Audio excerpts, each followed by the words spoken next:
And welcome into this week's episode of Craze's Corner. We got a Dynasty trade candidates show. We each have one guy we're trying to trade for, one guy we're trying to trade away, either before their value takes a dip or just because we don't know what they're going to be next year. We got Will with me today. Welcome in, Will. How are we doing? Good. It's Wednesday night.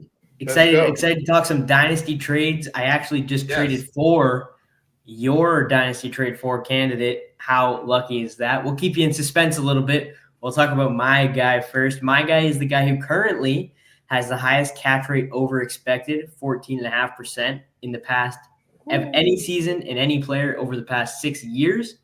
And that is Scary Terry, who now has himself a quarterback. That's really been his entire thing, is that he hasn't had a quarterback to string together. He's currently half-point PPR at the wide receiver 5.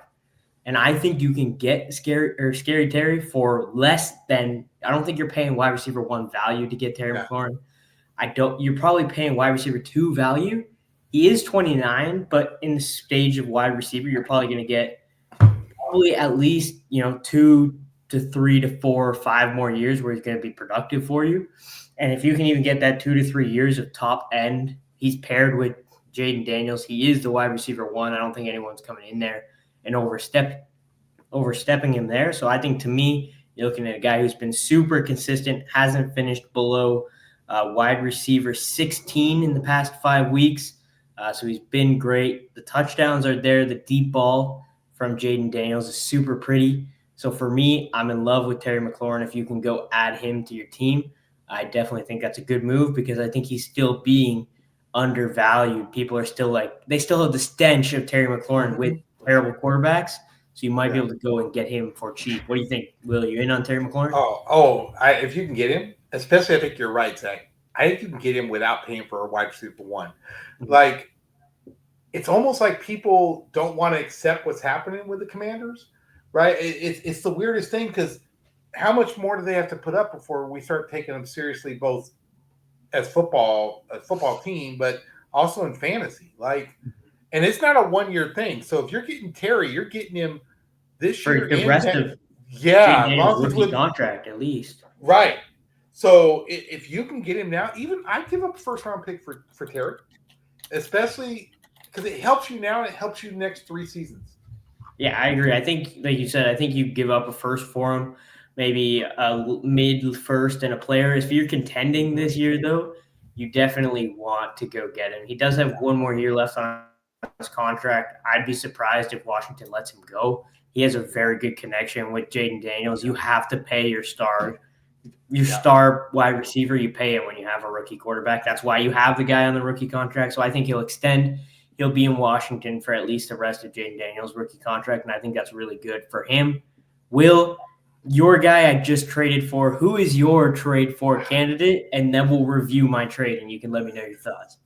So this is me based on win now. If you're in position to win now, this guy that Zach just traded for might be the guy that tips you over the edge, and that's Matthew Stafford with the Rams. Team's getting healthy. I actually think it helps you that they didn't win Monday night. And he had a poor showing as well. He didn't have a touchdown. He didn't have a great showing. I don't know if he had a poor showing, but he had a fantasy-wise, he only had 10 points. Yeah. So when you're looking at, shoot, Jared Goff threw 5 interceptions. Right? Okay. So I think Stafford is going to.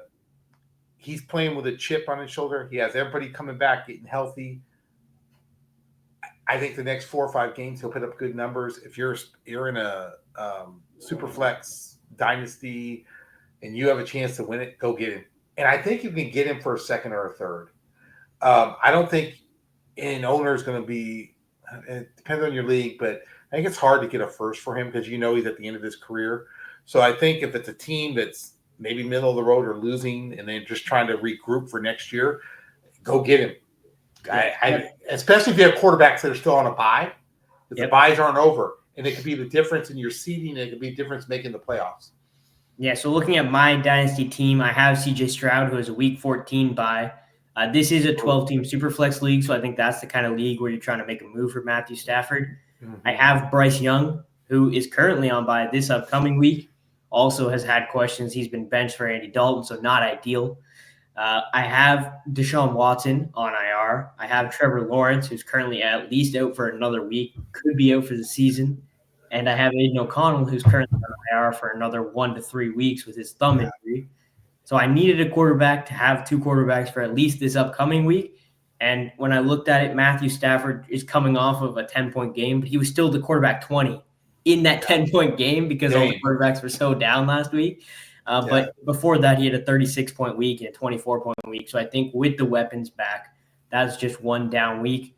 I think they're definitely going to continue to work back in Puka, Cooper Kupp, and it's going to be great for the offense. And like I said, Matthew Stafford, I traded my second-round pick this year and a third-round pick next year. So ideally, that'll be the 2-12 and then a late third next year, which in this league is people are asking, like, they want second-round picks for, like, Derek Carr. And to me, Matthew Stafford actually has that upside that can help you win. So I do like Matthew Stafford. We also have 2 guys that we're going to try and trade away here. I'll start off with George Pickens. If you're contending, you're probably keeping George Pickens just because with Russell Wilson, he's putting up numbers and it's great. But if you're not contending or you don't think you can win it all, trade away George Pickens to a team who can contend because you can capitalize. He's super young. You can sell the fact that he's super young. He's really good. But Pittsburgh has shown us time and time again they don't believe he's the wide receiver 1 for their future. They tried to bring in Brandon Ayuk. They've tried to bring in every other wide receiver possible. They did bring in Mike Williams for the rest of this year, which doesn't really sway me. But next offseason, they're going to be heavily involved in the wide receiver market again, whether they draft one or they trade for one or they sign one in free agency. So it won't just be George Pickens like it is right now. And that's really what his value is coming from. And Russell Wilson, he's just going to continue to age, so he's not tied to a good young quarterback. And I don't believe the Steelers want him to be the focal point of their offense with what they've shown us in the past. So for me, I would move George Pickens, capitalize on the fact that he's extremely valuable now, and move on from him. Will, are you on the same page if you're not contending? Yeah, and even if you're a playoff team, I think you have to be honest about where you are in the playoffs because the value you could get for him now, I don't think you'll ever get again. And mainly, Zach, because the point you made, that do we really know who their quarterback is next year?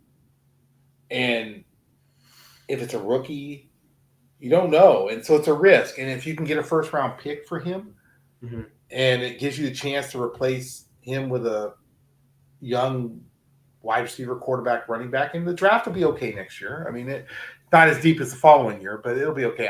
I would do it because I don't think next year you can get the same trade you can get today. Yeah, that's exactly what I would say. Just trade, capitalize. This is as high as his value will ever be, most likely, unless Pittsburgh, some reason, makes a big quarterback move and doesn't bring in a wide receiver, but I don't see that happening. Will, who's the guy you are trying to trade away before his value takes a dive?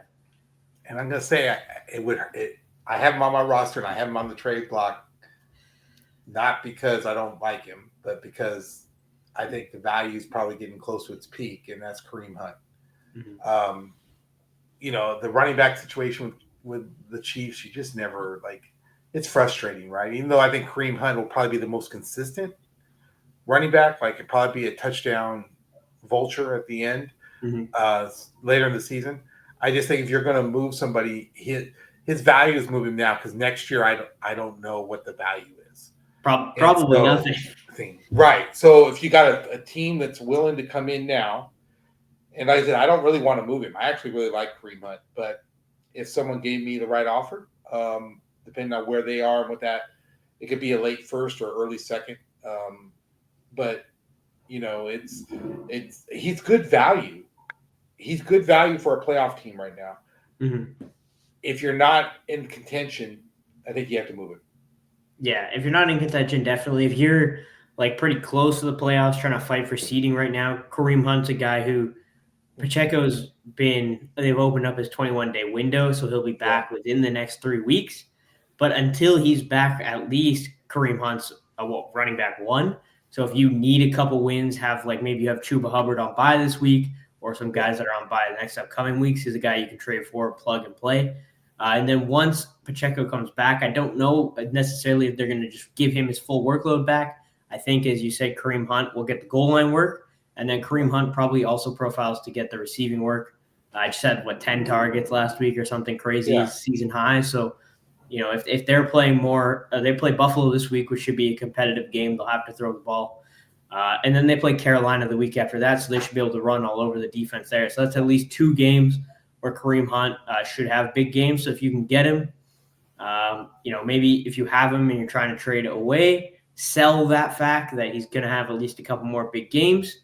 But yeah, I agree. Dynasty-wise, he probably doesn't have much value next season unless for some reason he signs again with the Chiefs and we see in a playoff stretch he gets all the goal line work and all the receiving work, then maybe he has some value. But most likely he was sitting on his couch for the Pacheco injury. He'll probably be back on his couch next offseason, at least until the season starts. So, yeah, if you can move him, if you can get anything for him, I would trade him now. There's 4 guys, some trade advice. Dynasty trades are all like the stock market, in my opinion. You have to know when guys are getting to their peak value, like a George Pickens, and get out before it comes down, or guys where you think, maybe this is value, get him before he hits that. So that's some trade advice for you. Hope you guys enjoyed. We will be back again next week. Thanks, Will, for joining. Hope you guys. Zach. All right. Bye. Bye.